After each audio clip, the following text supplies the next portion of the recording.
నమస్తే, నేను advocate Srinivas Chauhan. So మిత్రులారా, ఈ వీడియోలో మనము ఏదైనా ఒక ఆస్తి మనదేనని డిక్లేర్ చెయ్యమని మన న్యాయస్థానములో కేసు ఫైల్ చేయడానికి అవకాశం ఉంటుందా? సో మిత్రులారా, మన దేశంలో స్పెసిఫిక్ రిలీఫ్ యాక్ట్ 1963 అనే చట్టం ఉంది. ఈ చట్టాన్ని తెలుగులో నిర్దిష్ట ఉపశమన చట్టము అని అంటాము.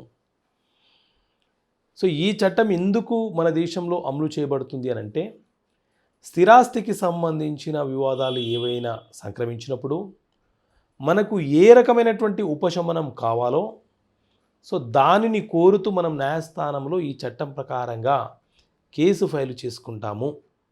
కాబట్టి దీనిని స్పెసిఫిక్ రిలీఫ్ యాక్ట్ అనే చట్టం పిలుస్తారు. ఈ చట్టం 1963లో వచ్చింది. ఈ చట్టంలోని సెక్షన్ 34 అండ్ 35 ప్రకారంగా ఎవరైనా ఒక వ్యక్తి ఏదైనా ఒక ఆస్తి మీద, అగ్రికల్చర్ ల్యాండ్ కావచ్చు, నాన్ అగ్రికల్చర్ ల్యాండ్ కావచ్చు, ఇల్లు కావచ్చు, ఏదైనా ప్రాపర్టీ, ఇమ్మూవబుల్ ప్రాపర్టీ, స్థిరాస్తులు ఏవైనా కావచ్చు, వాటి మీద మనకు పరిపూర్ణమైనటువంటి హక్కులు ఉన్నప్పుడు, అంటే చట్టబద్ధంగా మనము అన్ని డాక్యుమెంట్స్ని కలిగి ఉన్న సందర్భాలలో వేరే వ్యక్తులు వచ్చి ఆ ప్రాపర్టీ నాదని, నా దగ్గర డాక్యుమెంట్స్ ఉన్నాయని చెప్పి కొన్ని ఫోర్జరీ డాక్యుమెంట్లు చూపిస్తూ, కొన్ని ఫేక్ డాక్యుమెంట్లను చూపిస్తూ, లేకపోతే మనం రిజిస్ట్రేషన్ చేసుకున్న తర్వాత మనకు అమ్మిన వ్యక్తే ఆ వ్యక్తికి అమ్మి తిరిగి ఒక లిటిగేషన్ సృష్టించిన సందర్భాలలో మనము న్యాయస్థానంలో టైటిల్ డిక్లరేషన్ అనే ఒక సూటును ఫైల్ చేసుకుంటాము.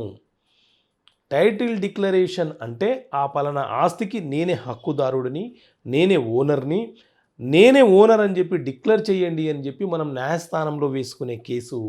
సో మనం ఈ కేసును న్యాయస్థానంలో ఫైల్ చేసుకొని మన దగ్గర ఉన్నటువంటి డాక్యుమెంట్స్ ఏవైతే ఉన్నాయో, మన దగ్గర ఉన్న ఎవిడెన్సెస్ ఏవైతే ఉన్నాయో వాటిని అన్నిటిని మనం న్యాయస్థానంలో సబ్మిషన్ చేసి మనకు రావాల్సిన రిలీఫ్ ఆర్డర్ ఏదైతే ఉందో ఆ ఆర్డర్ని పొందితే ఆ ప్రాపర్టీ మీద మనకు సర్వ హక్కులు ఉంటాయి.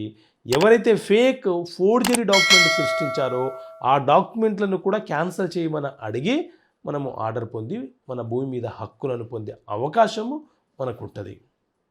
Okay friends, thank you. జై హింద్.